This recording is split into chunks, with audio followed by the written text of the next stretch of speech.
지난 기도원에서 예배하는 도중에 있었던 일입니다. 사람이 많아서 계단에 앉아서 제가 예배하고 있었는데 제 앞에 아주 아리따운 은발의 소녀분이 한 분 앉아 계셨어요.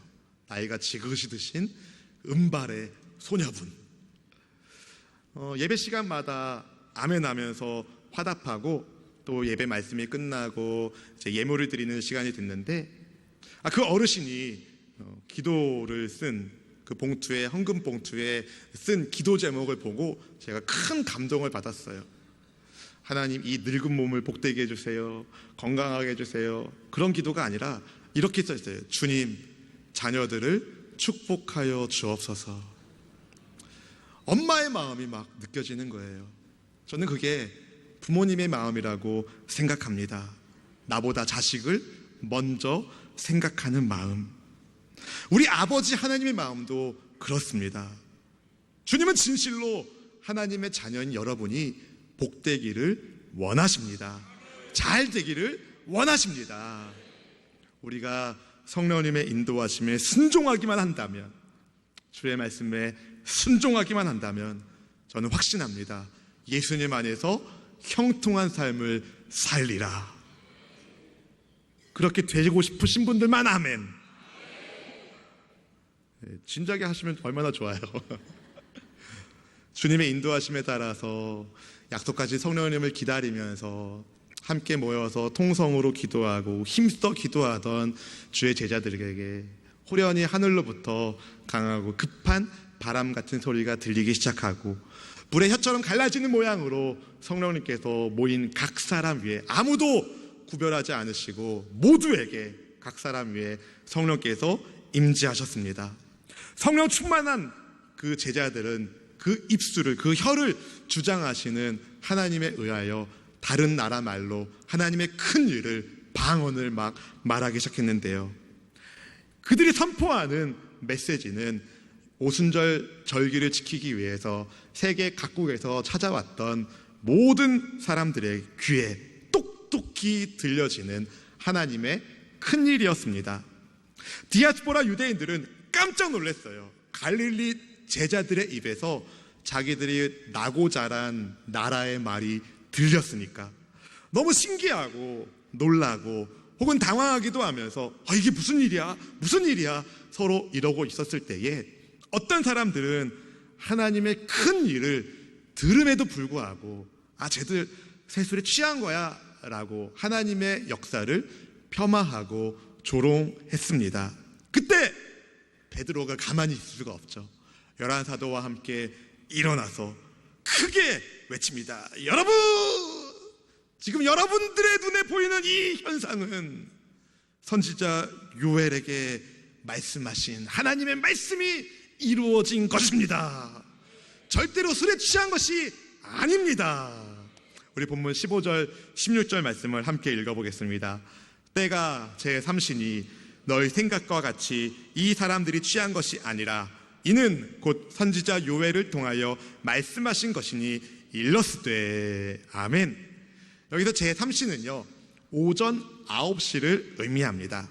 보통 오전 9시에 유대인들이 뭐 했냐면은 아침 기도를 했습니다. 그 시간에는 뭘 먹거나 마시지 않았어요. 전날 아무리 과음했어도 숙취는 있을지 모르지만 술 취하여 돌아다니는 사람은 없었다는 겁니다. 그래서 베드로는요 오전 9시에 술에 취해 있을 사람이 없다면서 말씀을 전하기 시작합니다. 근데요 저는 이 말씀을 보면서 오순절날 성령께서 언제 임하셨나 보니까 이른 아침에 임하신 거예요. 이른 아침에 임하셔서 성령으로 제자들이 방언하고 다른 나라 말로 막 방언을 선포하니까 그걸 들은 사람들이 아침에 막 소동이 일어나기 시작한 것이죠. 이 아침이 오순절날 그 아침이 되기를 축복합니다.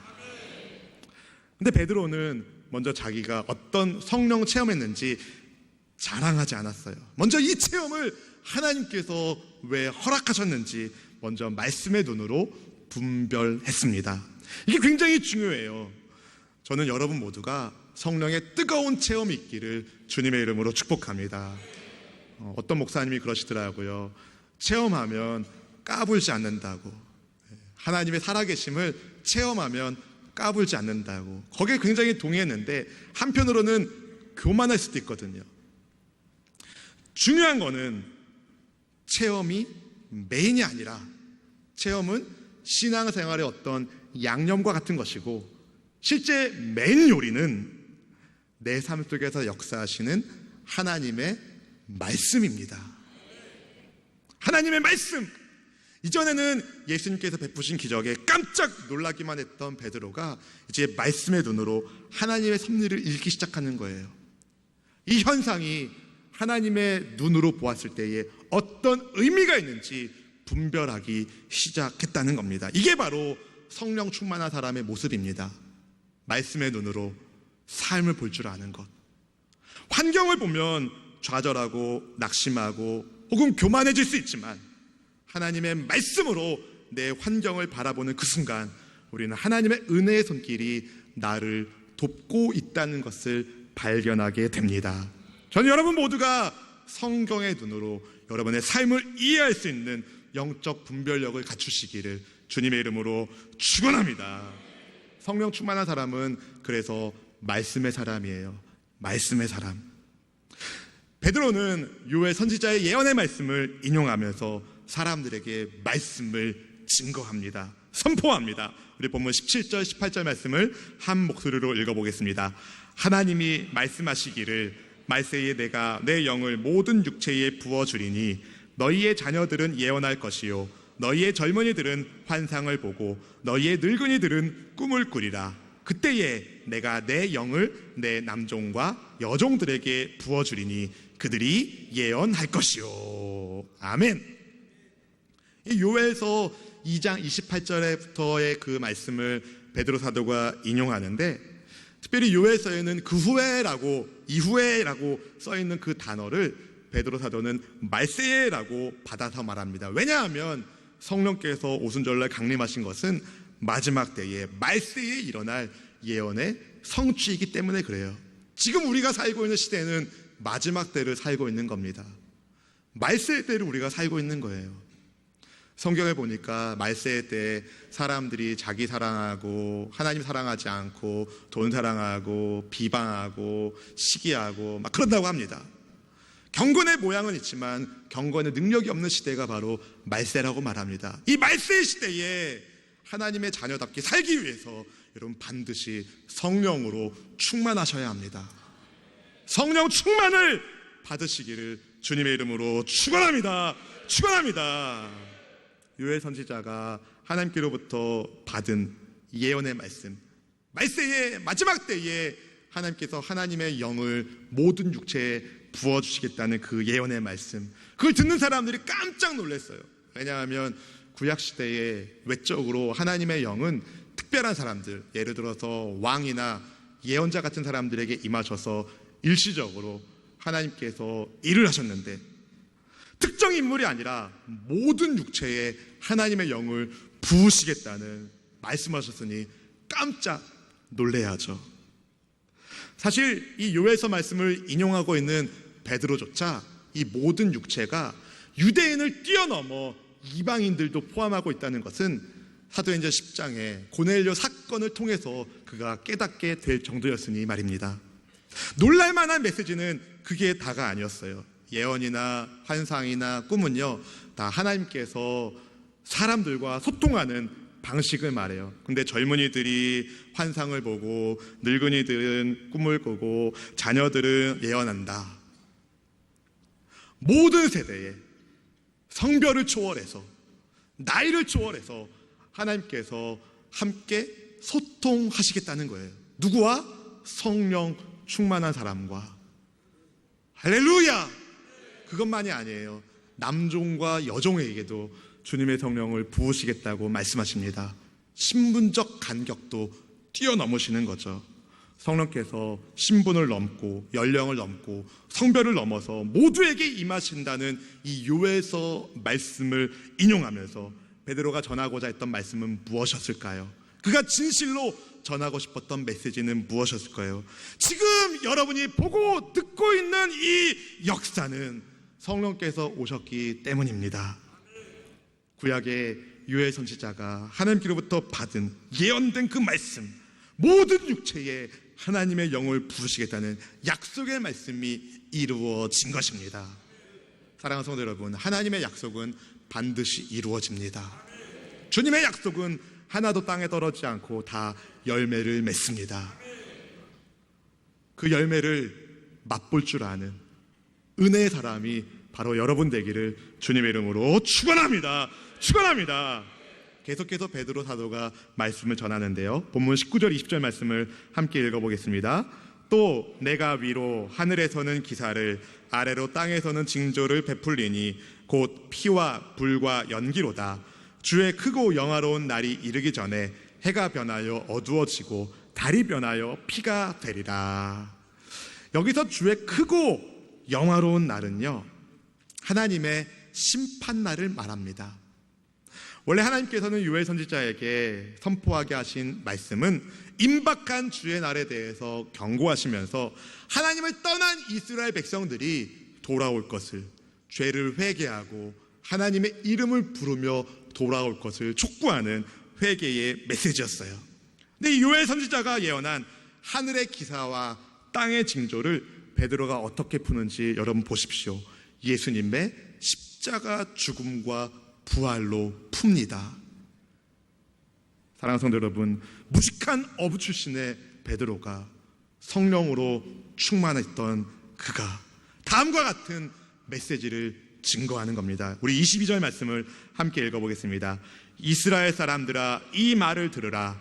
너희도 아는 바와 같이 하나님께서 나사렛 예수로 큰 권능과 기사와 표적을 너희 가운데서 베푸사 너희 앞에서 그를 증언하셨느니라. 아멘. 무슨 말입니까? 종말의 때에, 마지막 때에 나타나는 기사와 표적은 이미 예수님의 사역을 통해서 하나님께서 보여주셨다는 거예요. 예수님께서 이 땅에서 우리의 죄를 위하여 십자가를 지시고 부활하신 사건, 그게 바로 하나님께서 베푸신 큰 권능과 기사와 표적인 것입니다. 그리고 우리가 자랑할 것은, 우리가 보여주어야 할 기사와 표적은 복음입니다. 예수님의 복음. 베드로는 그래서 이스라엘이 회개하고 주님께 돌아오면 심판이 아니라 구원의 은혜를 베푸시겠다는 요엘서의 말씀을 다음과 같이 인용하는 거예요. 우리 21절 말씀을 함께 읽어보겠습니다. 21절입니다. 누구든지 주의 이름을 부르는 자는 구원을 받으리라 하였느니라. 아멘. 아멘. 아멘. 말세의 마지막 날에, 심판의 날에 주님의 이름을 부르는 사람들, 그냥 입술로만 주여 주여 하는 게 아니라 진심으로 주님을 만나는 인격적인 교제가 있는 사람들, 예수님을 믿는 사람들, 구원을 받는다는 겁니다. 이건 너무나도 중요한 거예요. 왜냐하면 우리는 다 주님의 구원이 필요하기 때문입니다. 주님의 구원이 필요합니다. 주님의 구원은 내가 만들 수 있는 게 아니에요. 하나님께서 주셔야 하는 겁니다. 그래서 인간의 공로가 아니라 은혜의 선물로 구원을 받아야 합니다.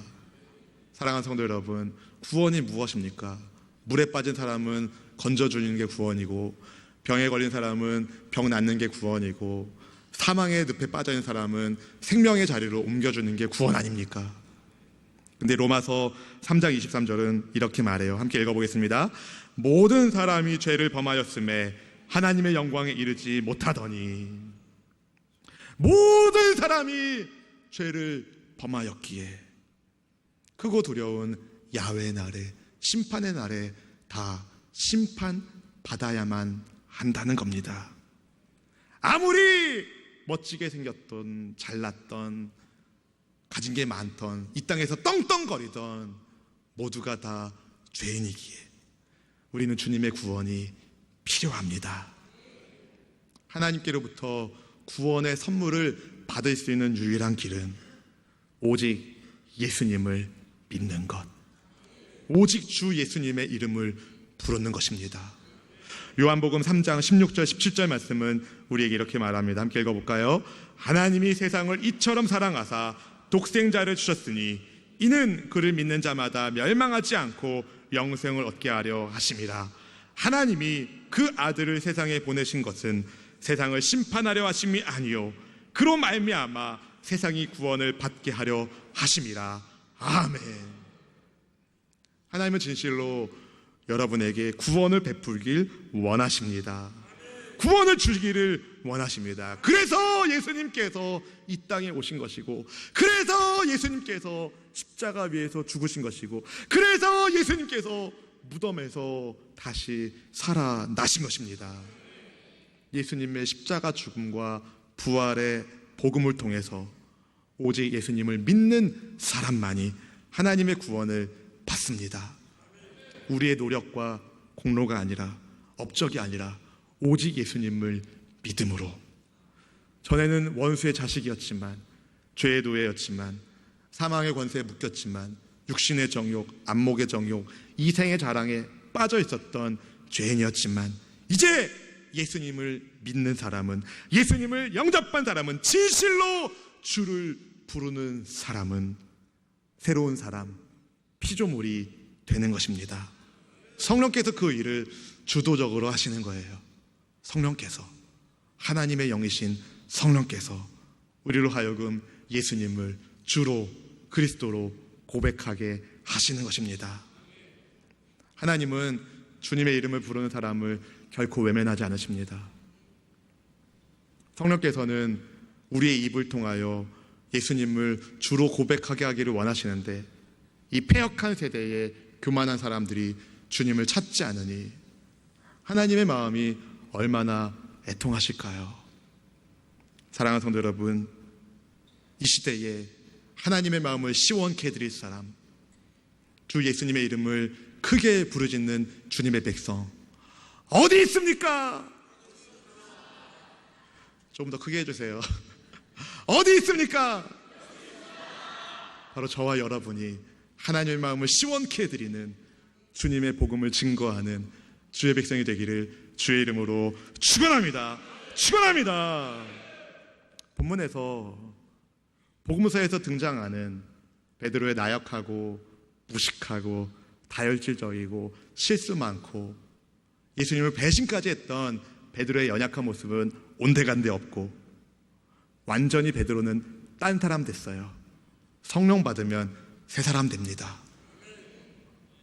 새 사람 됩니다. 새 사람 됩니다. 갈릴리 바다에서 물고기만 잡고 있었던, 아무도 주목하지 않는 그를 예수님이 주목하셨고, 실수 많고 연약한 그를 주님이 다시 찾아가시고 인도해 주시고 사랑으로 다시 일으켜 주시고, 주님의 그 은혜 안에서 베드로가 순종하고 성령으로 마침내 충만하게 되었을 때에 베드로는 수많은 사람들 앞에서 담대하게 하나님의 말씀을 기탄 없이 증거할 수 있는 메신저가 될 수 있었습니다. 저는 이 사도행전 2장 말씀을 묵상하면서 너무 멋있는 거예요. 베드로 사도가 너무 멋있는 거예요. 근데 더 멋있는 것은 그런 사람을 쓰시는 하나님이십니다. 나 같은 것을 쓰시는 하나님, 너무 멋지지 않아요? 여러분을 주님이 쓰길 원하십니다. 더 멋진 것은 베드로의 입에서 선포되는 하나님의 말씀이었어요.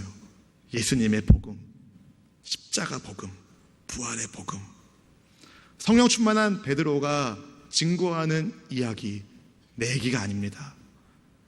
사실은 여러분 내 말을 들으십시오라고 베드로가 말을 꺼냈지만, 베드로가 하는 말은 베드로 말이 아니라 바로 하나님의 이야기였습니다. 주님의 이야기, 예수님 이야기. 철저히 베드로는 예수님을 증거해요. 성령님은 예수님을 증거케 하시는 하나님의 영이십니다. 성령 충만한 베드로가 깨달은 거예요. 야! 나 같은 죄인을 구원하시는 것, 예수님의 은혜구나. 예수님의 십자가 죽음과 부활이 나를 살리기 위한 하나님의 은혜구나. 이게 베드로의 뼛속까지 새겨져 있는 거예요. 베드로는요, 오순절날 설교하기 위해서 말씀 준비한 적이 있었습니까? 없었습니까? 없었어요. 대중설교, 그 수천 명의 사람들에게 복음을 증거하기 위해서 따로 설교문을 적거나 준비하지 않았습니다. 그런데 성령 충만하니까 베드로의 입에서 터져나오는 메시지가 무엇입니까? 주 예수님의 십자가 죽음과 부활이에요. 그래서 무엇을 보여주냐? 베드로의 뼛속까지 그러니까 하나님의 말씀으로 가득했다는 거예요. 옆에서 누가 쿡 찌르니까 하나님의 말씀이 증거되는 거예요. 하나님의 말씀이. 오늘 말씀에서 여러분, 갈릴리 무식한 어부의 입에서 나온 말씀이라고 생각되는 말씀이 어디 보입니까? 한 군데도 보이지 않아요. 학문 없는 그 무식한 인간이 말씀에 사로잡히니까, 학문 없는 무식한 인간이 말씀에 사로잡히니까 완전히 새로운 사람이 되는 겁니다. 저는 이곳에 계신 성도님들의 모든 이야기를 잘 모릅니다. 제가 일부분 여러분의 삶의 이야기를 아는 것도 있지만 전체는 다 모릅니다. 제가 한 가지 확신하고 아는 것은 여러분이 이 자리에 있다는 것만으로도 여러분은 하나님의 인도하심을 받고 있다는 겁니다. 여러분이 예수님을 믿는 진실한 그리스도인이라면, 진심으로 주 예수님의 이름을 부르는 성도라면 여러분은 이미 하나님의 구원 이야기에 접붙임 받은 생명의 사람, 구원받은 성도입니다.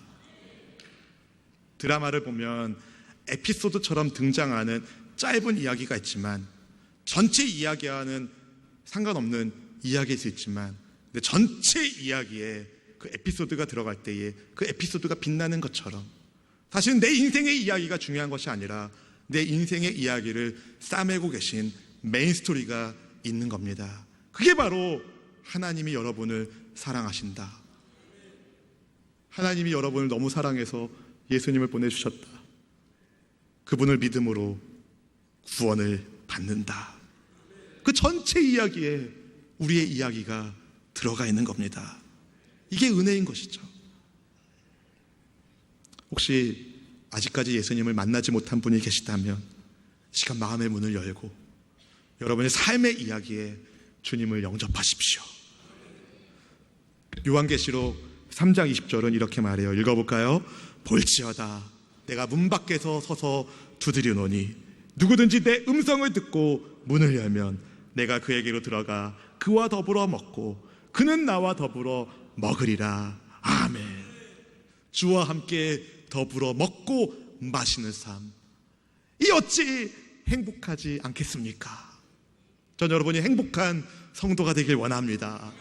행복한 주의 백성이 되기를 원합니다. 여러분이 성령님의 인도하심을 따라 예수님을 주와 그리스도로 고백하는 성도라면 함께 외치는 은혜가 있기를 바랍니다. 누구든지 주의 이름을 부르는 자는 구원을 얻으리라. 사실 내 이야기 하나가 아니라 우리 이야기로 우리는 서로 연결되어 있어요.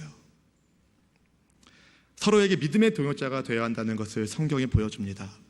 베드로도 혼자 일어나서 외치지 않았어요. 11 사도와 함께 같이 서서 외쳤습니다. 본문 14절 말씀 함께 읽어볼까요? 베드로가 11 사도와 함께 서서 소리를 높여 이르되 유대인들과 예루살렘에 사는 모든 사람들아, 이 일을 너희로 알게 할 것이니 내 말에 귀를 기울이라. 아멘. 베드로에게도 다른 11 사도가 믿음의 동역자로 있었던 것처럼 초대교회가 공동체로, 성령의 공동체로 하나였던 것처럼 저는 우리 교회도, 우리 성도님들도 성령 안에서 한 공동체, 사랑과 선행으로 함께 연결되어 있는, 서로의 이야기가 맞물려 있고 그 전체 이야기를 하나님의 이야기로 감싸주시는 주님의 은혜 안에서 함께 주님을 경배하는, 찬송하는 진리의 백성이 되기를 주님의 이름으로 축원합니다. 나 중심이 아니라 그래서 예수님 중심으로 서야 하는 겁니다.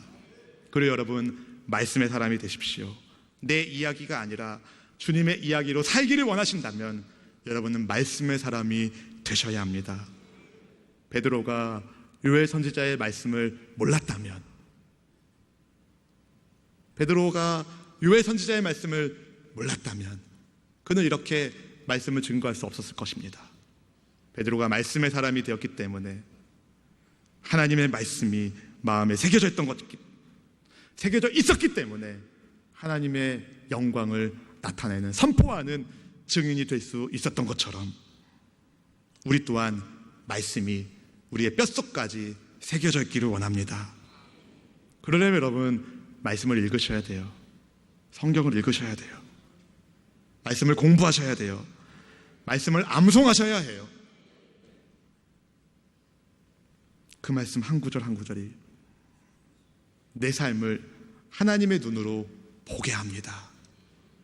세상 사람들이 하는 말이 아니라, 다른 여러 사람들이 하는 말이 아니라 하나님께서 하시는 말씀을 붙들어야 내 삶의 이야기를 제대로 써나갈 수가 있는 것입니다. 여러분, 내 이야기에만 초점 맞추면은요, 극단적으로 가요. 내 이야기에만 초점 맞추면 극단적으로 가요. 한쪽으로는 너무 교만해지고 그래서 타락하고, 한쪽으로는 너무 좌절하고 낙심해서 힘이 없어요. 그런데 내 이야기 아니라 하나님의 이야기, 예수님의 이야기에 인생에 초점을 맞추면요, 좌절하고 낙심되는 그 순간에도 소망의 길로 가게 되고 겸손하게 하나님의 뜻대로 순종하게 됩니다. 그게 바로 복받는 비결입니다. 성령의 공동체와 함께 말씀의 사람이 되지 않으시렵니까? 성령의 공동체와 함께 말씀의 사람이 됩시다.